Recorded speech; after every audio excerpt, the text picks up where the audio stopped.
Hey Disney fans, we're cooking from the Disney Parks Cookbook and it's officially the holiday season. So I've got my Holly Jolly shirt on in celebration of the holiday season. And this recipe, of course, had to be holiday inspired, and it is called Holiday Ham Slider with Pineapple Cherry Jam. And I'll show you the picture here real quick. You can kind of see it, and it's actually in the front of the cookbook too. It's one of the recipes that they put on the cover. So this comes from Disneyland and Disney's California Adventure, and it's from their Festival of the Holidays thing that they did. And it's basically a ham slider. So what you do is you first make this pineapple cherry jam, which uses real pineapple, some dried cherries, and a few other ingredients that we're gonna make on the stove. And then you put it on a slider. So the slider, you get a little slider bun and some ham, and you kind of pile it all together. Full disclosure on the slider, the recipe, it called for the slider buns to use brioche buns. And I couldn't find slider brioche buns. I could find regular size ones, but not slider ones. I didn't make it to every store in town to look, but honestly, after a few, I was like, I really don't want to drive to the other end of town just to see. I ended up just getting like regular slider rolls. Actually got potato ones. So I thought they might give a little bit more flavor that you might get from like a brioche. So we're gonna try that, but yeah, so we're gonna make the sauce and then we'll kind of assemble the slider together and taste test it. Okay, so I started making the sauce, and the first step is, or the jam, the sauce, whatever, is you basically melt some butter in a pan and you saute some onions. So as soon as these are translucent and have been cooking for a few minutes, I'm going to add some pineapple and some other ingredients. And I've got my pineapple here ready to go. And something else to note, and I didn't mention this before, is that the recipe said to get a whole pineapple and dice it and core it, you know, and do all that. I'm not a fan of doing that. I've done it like once or twice. I don't like taking the time to it. So I bought the fresh pineapple chunks in the grocery store that are already pre-cut and just diced them down smaller. I don't know that I actually got a large enough pack for a whole pineapple. It seems a little small to me compared to a whole pineapple. So I'm gonna kind of watch this, but I think I'm gonna add my ingredients in half just because I don't want to lose the pineapple flavor. I love pineapple, so I think everything else I add to it, I'm just gonna kind of half the recipe as I'm moving ahead with this. All right, so I think my onion's pretty good, well cooked. So I'm going to add the rest of the ingredients now. First, I've got my pineapple.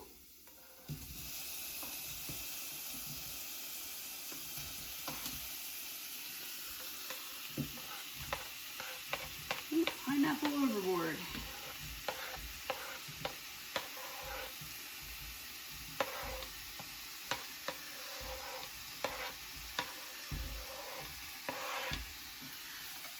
Get these in here.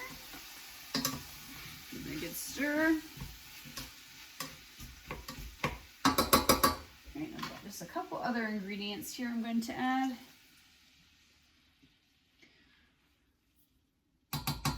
Okay, so now here comes the more time-consuming part. So this, I'm supposed to turn it down to low, which I'm doing right now. And I'm supposed to let this cook and simmer for 45 minutes to really let the pineapple kind of break down more into that jam texture. Then when it's done, there are just a couple other ingredients I have to add, including those dried cherries that I had mentioned. This is the pineapple cherry jam. And then I can refrigerate it until I'm ready to make my sliders. Just wanted to take a little video of the sauce, or the pineapple, as it's simmering. It's about halfway through the 45 minutes it recommends, and I can see where the pineapple and stuff is starting to break down some. It's got a nice little aroma to it though, but we'll see how it turns out at the end. All right, so here's the sauce, or the jam, basically done. It had cooked down and simmered. I added the dried cherries and a few of the other ingredients that it calls for. I'm gonna let it sit for just a minute, and then I'm gonna put it into the fridge until I'm ready to eat it. All right, so it mentions that you can toast the brioche buns. I mean, you can get like a brioche roll, cut it in half and toast it, which is what it also recommended you could do. Since I didn't use brioche, I'm not worried about toasting my bun, but it did mention maybe warming the ham up a little bit in the skillet, you know, giving it a little saute. So that's what I'm doing right now. And then I'll put the slider together. Got my little slider put together and ready to taste test. All right, taste test time on the slider, or the holiday ham slider.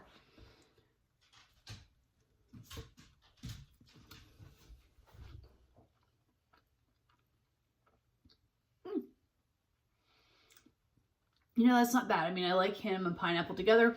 The cherry and the other ingredients do come through a little bit, but overall, I enjoyed the first bite. As always, and what I like to do is to kind of eat one or two, see how it settles, and then come back with my final thoughts and review. Ham slider review time with the pineapple cherry jam. It was tasty. It was a really tasty thing. It was a little sweet. I think, again, maybe that's the potato roll. I don't know if the brioche would be much different, but there was a little bit of sweetness to it, just with the ham and the bread and everything it got on there. But it was still really, really tasty. And I think I'd mentioned I cut the recipe in half, and I don't always do that too often. I do try to follow these as strictly as possible because that's part of the review. But, I just made a smaller batch, and I'm kind of glad that I did. I think it would have made way too much because I don't think we end up eating all of that. I think it would have been way too much. But I think if you were making this for like a group function, I could definitely see following the full amount. And I don't know if I mentioned the ham. It mentioned using a applewood smoked ham. It was hard finding applewood smoked ham, actually. My deli just had like regular like smoked ham and other kind of things. I did eventually find it at a store. But yeah, that was a little bit of a challenge too, and that will affect my ratings as I get into them here in a minute. But I also wanted to hopefully try this with real ham, I shouldn't say real ham. It's obviously the ham is real, it exists, it's food. But I'm, more of the traditional like cooked ham, like the larger ones that you like roast in your oven. I was gonna try and get some leftovers to try it with that, but I never got those leftovers to try it. So I'm gonna be curious what that tasted like. But anyway, let's get into the rankings and reviews. And the first is the ingredients on a scale of 1 to 5. And the 1 basically means they're easy, they're cheap to find. 5 means they're hard to find or more expensive. And I'm gonna give it a 3 because I think it was a little bit harder just because, again, it called for the applewood smoked ham and I was trying to follow the recipe, and to find the applewood smoked ham was a little challenging for me. Maybe it's not where you are in your store, but I think it was like the third store I went to. And it wasn't like in the fresh deli, it was like the pre-packaged stuff that I got, but I still did warm it like it said, and it was tasty, but that was truffle. And again, I mentioned the brioche buns, like I just could not find brioche that day. It just was like, I mean, I guess I could have made brioche or tried to find a roll somewhere, but I was just batting 1,000 there. So, but I think the potato rolls worked fine. Difficulty level on a scale of 1 to 5, with 1 being simple and easy, less time consuming, 5 being difficult, more time consuming. I think I gotta give it like a 2.5, maybe a 3, just because that jam, it does take like 45 minutes for that to simmer. If you gotta dice the pineapple and stuff, if it calls for that, and you gotta saute it, there's many steps. Like you can toast the bun, you can saute the ham, you can make the chili, so it does take more time. Difficulty isn't really there, so the higher ranking is strictly for the time that is involved. And then when I make this again on a scale of 1 to 5, with 1 being never going to happen, 5 being absolutely going to make it all the time, it's probably like a 2.